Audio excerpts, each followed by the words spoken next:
তো ভালোই হলো, দেখে তো মনে হচ্ছে 10টা 11টা বেজে গেছে। সিনচানকে তো স্কুলেও যেতে হবে, দেখি কটা বাজে। ও ভাই সাব, অলরেডি 11টা বেজে গেছে। ও ভাই, এটা কি দেখছি? এখানে তো দেখতে পাচ্ছি এখনো পর্যন্ত সুনামির জল কমেনি। ভাই সাব, তোমরা দেখতে পাচ্ছ এখানে ভাই লস স্যান্টোস জুড়ে সুনামি এসেছিল, আর সেই সুনামির জল এখনো পর্যন্ত কমেনি। কিন্তু দেখে মনে হচ্ছে সুনামির জল আজকের মধ্যেই কমে যাবে। কেননা তোমরা দেখতে পাচ্ছ এখানে সুনামির জলের যে স্রোতটা ছিল না, মানে জলের মধ্যে যে ঢেউ হচ্ছিল, সেই ঢেউ তো নেই। জলটা দেখে মনে হচ্ছে ভাই সাব পুকুরের জলের মতো নর্মাল হয়ে গেছে। যাই হোক গাইস, দেখি জব আর সিনচান কোথায় গেল। ওরা বায়না করছিল ওদেরকে যেন আমি আজকে ঘুরতে নিয়ে যাই জাহাজে করে, আর সেই জন্য তোমরা দেখতে পাচ্ছ আজকে আমি এই বিছানাতে একাই শুয়েছিলাম। জব আর সিনচান কেউ ঘুমায়নি, কেননা ওরা রাগ করে উপরে চলে গেছে। ওদেরকে আমি যতক্ষণ না পর্যন্ত জাহাজে করে ঘুরতে নিয়ে যাবো, মানে জাহাজে করে ট্রিপে নিয়ে যাবো, ওরা নাকি ততক্ষণ পর্যন্ত আমার সাথে ভালোভাবে কথাও বলবে না, আমার সাথে থাকবেও না। যাই হোক গাইস, এখন কিছু করার নেই। আর আমিও ভাবছি ওদেরকে না একটা জাহাজে করে ট্রিপে নিয়ে যাওয়া যেতেই পারে, কেননা লস স্যান্টোস জুড়ে এখন শুধু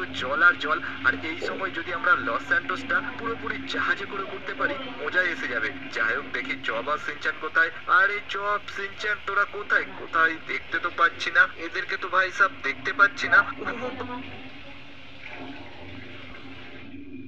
আসসালামু আলাইকুম গাইস, মাই আলী হোসেন। কেমন আছেন আপনারা? আমি অনেক ভালো আছি। অনেক ভিডিওটা বন্ধ করতে